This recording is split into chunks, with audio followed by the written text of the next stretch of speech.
My 10-year-old grandchild exclaimed urgently.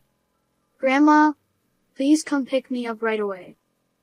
It was late at night, and I jolted awake at the sound of their voice. Just a month prior, my son's wife tragically passed away in an accident.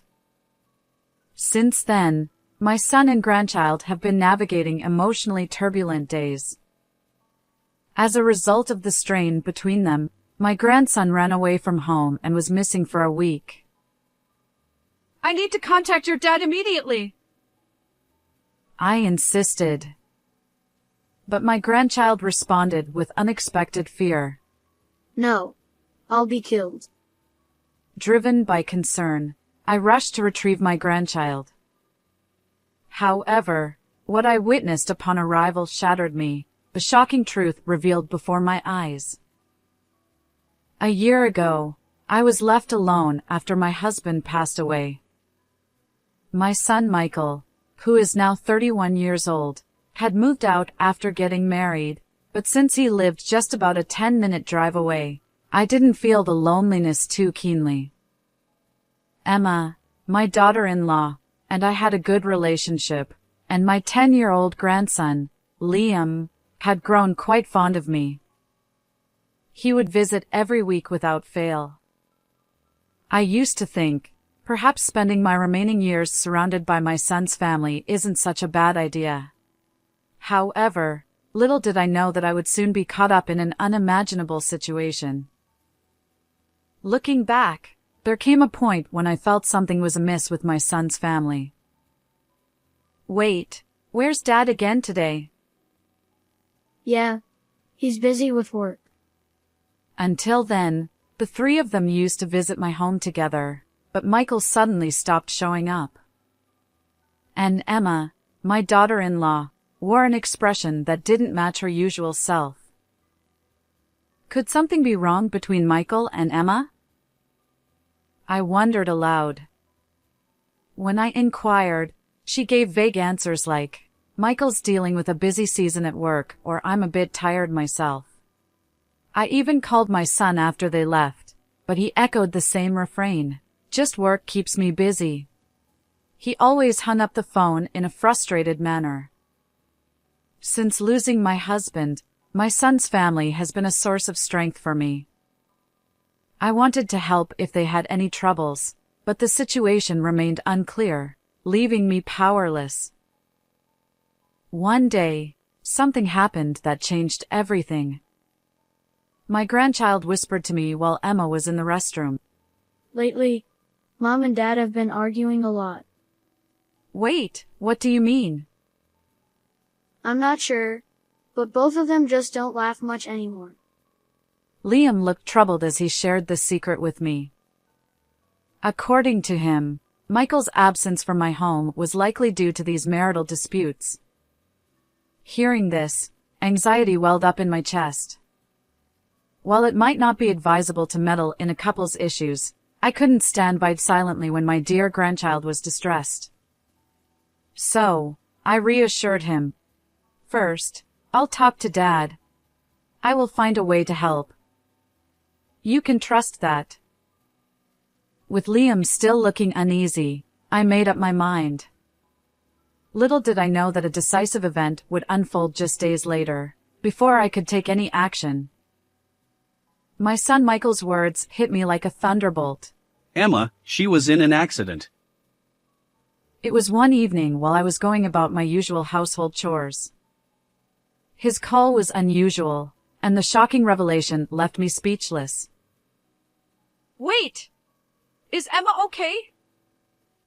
No. By the time I received the call, it was too late. Emma, on her way home from an outing, had been struck by a car. Pinned between the vehicle and a guardrail, she had already taken her last breath by the time the ambulance arrived. To make matters worse, the perpetrator fled the scene, leaving us with no reliable witnesses or surveillance footage. She had lost her life abruptly. The days that followed were a whirlwind of viewing and funeral preparations. Mom, I want to see you. My grandson, Liam, couldn't bear the farewell to his mother. Throughout the funeral, he wept inconsolably, and my heart tightened in response. Even as Emma's mother-in-law, I was profoundly shaken. The grief of losing a partner for Michael and a mother for Liam is immeasurable. However, the tragedy didn't end there. As I worried about the mental state of both of them, an unsettling atmosphere began to settle. Hey, I haven't seen either of you much since the funeral. Are you both doing okay? Yeah, I'm just busy with work. But you both must still be processing everything, and I'm concerned. Enough already. Stop bothering me. On a Saturday morning, a month after the funeral, I decided to call my son and check on their well-being. But Michael's anger on the phone left me frozen. Ever since Emma's passing, he had become increasingly distant. Not only did he avoid meeting me, but his phone conversations were filled with frustration. His temperament seemed even more volatile than before.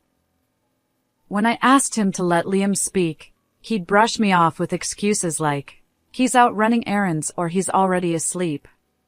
And then, the final blow. There's no need to talk to Mom. Don't call again. Michael may call me persistent, but I only spoke to him once a week, and that too for just a few minutes. Clearly, he wasn't in a normal state of mind, likely still grappling with shock. It's a difficult situation, worrying about my son and my 10-year-old grandson who live together. I think I'll go check on them in person, I resolved. And so, I set out to visit their home. The next day, when I faced my son, I noticed something amiss. Michael exclaimed, What's your intention, suddenly showing up like this? I came to check on you because you seemed overwhelmed. But, where's Liam? Michael, who had a day off from work, reluctantly let me into the house, but there was no sign of my grandson. As I looked around anxiously, he let out a heavy sigh. Ah. Liam? He hasn't been here since last night. His words left me wide-eyed. Run away! That's serious! We need to find him quickly! It's not that big of a deal. I know where he is. As I panicked, Michael continued with an exasperated tone. Apparently, Liam frequently stays over at a friend's house nearby, and it's not uncommon for him not to return for a long time. It must be because he's anxious about losing his mom. That's why he's out playing. Anyway, I've been in touch with the other parents, and we should just let Liam be until he's ready. More importantly, Mom, please come home soon. In the end, I yielded to Michael's insistence and returned home, but a lingering unease remained in my heart. Something is definitely off. And sure enough, a week later, my anxiety would prove justified. That night, already late into the evening, I was getting ready for bed. Suddenly, there was a call from my son's cell phone. Suspicious of the unexpected call, I answered, only to hear Liam's desperate voice on the other end. Grandma, please come pick me up right away. I'm all alone. I don't know what to do anymore. Wait! First, I need to contact your dad. But in the next moment, Liam's voice pierced my ears with urgency. No, I'll be killed. Please, Grandma, you're the only person I can rely on. Without hesitation, I rushed out of the house. The urgency of the situation was undeniable. When I arrived at the park he mentioned, I couldn't believe my eyes. What happened? Why do you look like this? Grandma, Before me stood my grandson, dressed in tattered clothes. And as he revealed the shocking truth, I crumbled to my knees. The morning after rescuing Liam, I visited my son's house once again. A week ago, I was filled with concern for Michael's mental state, but now my feelings were completely different. Liam's account seemed almost unbelievable, but if it were true, I couldn't easily forgive my own son. When I rang the doorbell, Michael reluctantly appeared, looking annoyed. You again, Mom! What's your sudden visit about? Taking a deep breath, I faced my irate son. While my thoughts were far from organized, I needed to ascertain the truth. I've heard everything from Liam. Right now, he's at my place. Huh? Michael's response was puzzling. I continued, You haven't been coming home much lately. As I quietly delivered this message, Michael's face tensed. Yesterday, at the park where I went to pick up Liam, he told me about the days since Emma's disappearance. It was summer vacation, and the elementary school was closed. Despite that, Michael rarely came home, leaving my grandson neglected. Not only did he neglect household chores, but he also returned from work in the early hours of the morning. At times, he didn't come home for several days. Perhaps that's why Liam couldn't take my calls on behalf of Michael. Michael was often away. It's also a lie that Liam went to a friend's house. He said he's never stayed at anyone's house. Enough! Maybe he just left on his own. Leaving your missing son alone for a whole week. What kind of parent does that? Weren't you worried about Liam? I clenched my fists as I confronted Michael. Maybe I didn't want to believe that my own son could be so irresponsible and callous. He's my son, so I can do whatever I want with him, right? Besides, I've been so shocked since Emma disappeared. I can't focus on anything. But as if to shatter my thoughts, he let out a deliberately sorrowful voice. Hearing those words, something inside me snapped. Michael is my son I raised alongside my late husband. Until the end, I wanted to believe he wasn't a bad person. But if he was determined to keep evading the truth, as a mother, I had to take responsibility. Well, if that's your intention, it's unfortunate, but I suppose there's nothing I can do. I quietly replied, extending a cell phone toward my bewildered son. Michael exclaimed, That's my phone. Why do you have it? I thought I lost it. Liam had it. Apparently, he decided to run away after seeing this phone. Do you understand the significance? As I spoke, Michael finally seemed to grasp his own predicament, and his face turned pale. The reason Liam, my grandson, had suddenly run away and refused to return home, even enduring hardship, was hidden within that cell phone. Facing a perspiring Michael, I recalled the shocking story Liam had shared with me the day before. Liam, left alone at home, discovered a message on Michael's forgotten cell phone. Curious about the notification, Liam hesitantly peeked into the phone. To his shock, he found a series of cryptic messages. Maybe it's better if she gets hit by a car and she always goes shopping at this time. These messages hinted at a sinister plot involving an unknown woman. Indeed, shockingly, Michael had conspired with that woman to devise a plan to harm Emma. From the messages, it can be inferred that Michael had fallen seriously for the woman at work and was determined to divorce. However, Emma had refused him due to their child.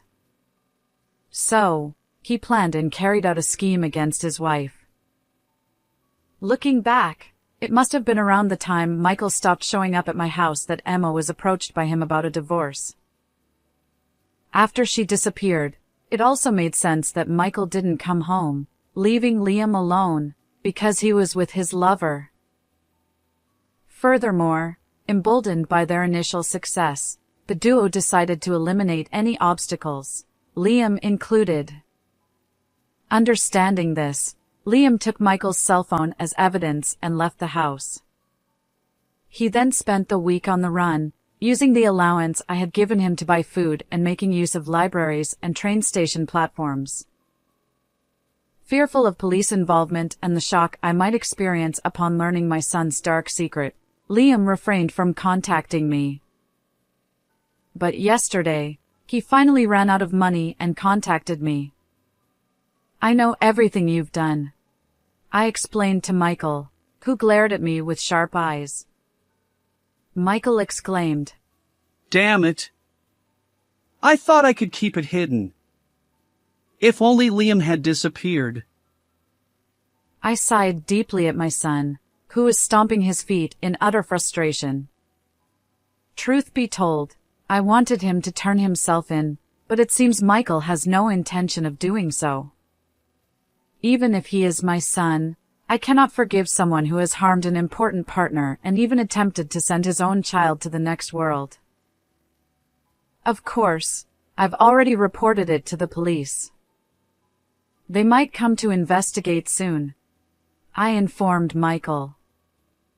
He opened his mouth in shock and leaned forward anxiously. "The car is damaged. If they investigate, it'll be exposed."